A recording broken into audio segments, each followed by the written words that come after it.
Hello there, my name is Ted Mokantine, and this is my first video in my new series, Opening Play. This video is meant for those who know how all the pieces move, but want a better idea of basic strategy and where to put them, because they're not sure exactly what square should I move my piece and which piece I should move. In the chess game, we define it into three different parts. There is the opening part of the chess game, there is the middle game, and there is the end game. In the end game, we're basically checkmating the king and finishing the entire game, and the game will be over. In the middle game, we're taking pieces, we're getting into an end game, and we're trying to basically rage the battle and see who's going to end up getting into the best position for the end game.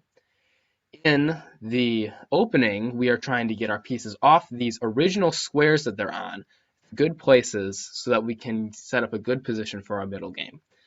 If our opening is bad, we will end up in a very bad middle game, which will lead to a bad end game, and will eventually cause you to lose the game. The opening is the most important part of the game because it allows you to decide where your pieces are going to be and what you're going to do with them. So, let's begin. In order to get the best out of your opening, you're going to want to control the center.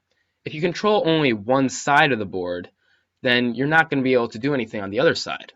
However, if you control the center, then you can use your forces to attack on both flanks, and you will have a better chance of attacking the entire board. By center, we mean the 5th and 4th rank, the squares on the C, D, E, and F files. So, if I highlight those squares for you here, it would be these 8 squares right here, these 8 squares. And the best way to control these 8 squares is to move a pawn onto one of these squares. Because the D and the E ones are the squares that are in the center of the center, we're going to want to move either our E pawn up to or our D pawn up to. And in that way, we will control the entire center of the board. If you get the chance to move both pawns up, or even eventually 3 pawns up, that would be even better. However, for most situations, the other side is as well going to want to control the center of the board, and they're going to want to respond by playing their pawn up as well. Second opening principle is to get your pieces out. After you move your pawns forward, you're going to want to start getting out your pieces. Remember, the more pieces you get out, the better chance you're going to have of being able to attack your opponent and checkmate the enemy king. If all your pieces are sitting on the back rank, you're not actually using them and they just sit there. If you are attacking with 2 pieces and your opponent is attacking with 5, the 5 pieces are going to beat the 2 pieces. So the more pieces you can bring into the battle, the faster it will give you a whole lot more advantage. So let's try to get the most pieces out in the fastest way. The best way to do that is to start by developing your minor pieces, or specifically your bishops and your knights. I'll highlight all of them here. Bishops and knights are the best pieces because they're worth the least and because they are very easy to maneuver in the beginning of the game. Usually we want to develop our knights first instead of our bishops, but it really doesn't matter a whole lot. If I were to move this knight out here, I am now attacking this pawn, questioning his position for the center, and I got a piece out.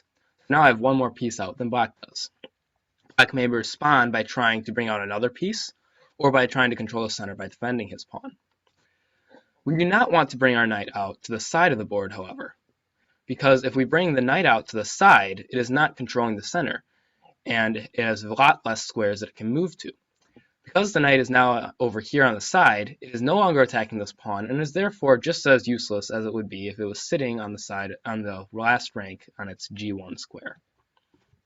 So we want to keep our pieces heading toward the center, again, specifically these 8 squares. The next opening principle is don't block your own pieces. Here, even though it would be a good idea to get this bishop out, the bishop would not be very good here on this D3 square.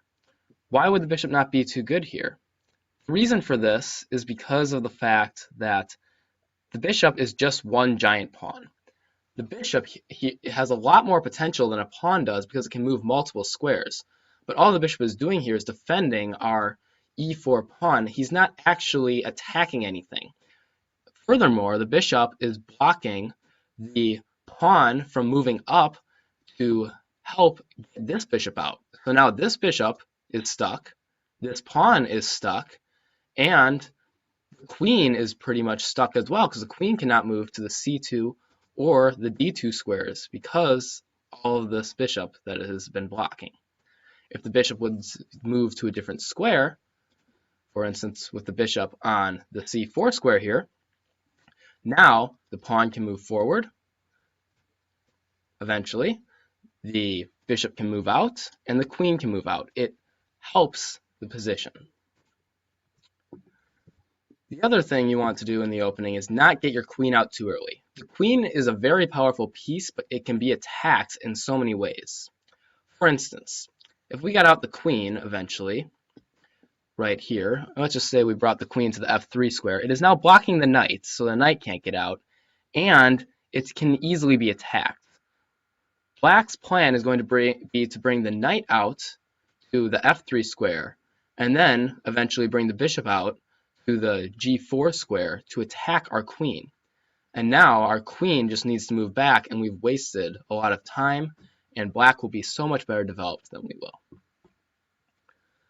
The last opening principle, after you've gotten your pieces out, you haven't blocked your own pieces, and you control the center, is to get your king to safety. So let's just play a few moves here. As if white was attacking the pawn, black has to defend it and gets out his knight to stop it. Instead of moving the bishop to the d3 square, white is going to move his bishop to the c4 square in order to make sure that his pawn isn't blocked and to allow him to attack all these squares. The last opening principle is to get your king to safety. The king is in the center of the board, and because he's the most valuable piece, we don't want him to die. We want him to be out of the way so that he doesn't get killed. So, what we're going to do is we're going to move the king 2 squares over, and the rook is going to come around to the f1 square. There's a special move called castling, in which the king goes over, and the rook comes around, and the rook jumps over the king, and now the king is in his castle. The reason why it is a castle is because it's very hard to break through.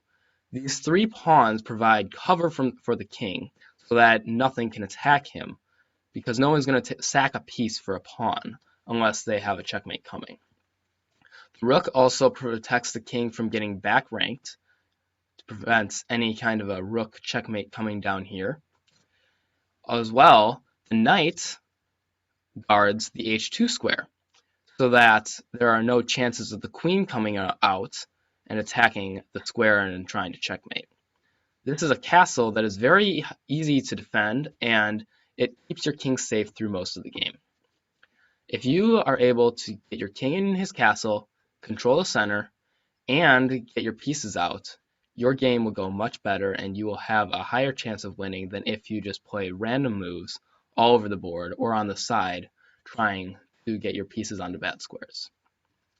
Thanks for watching.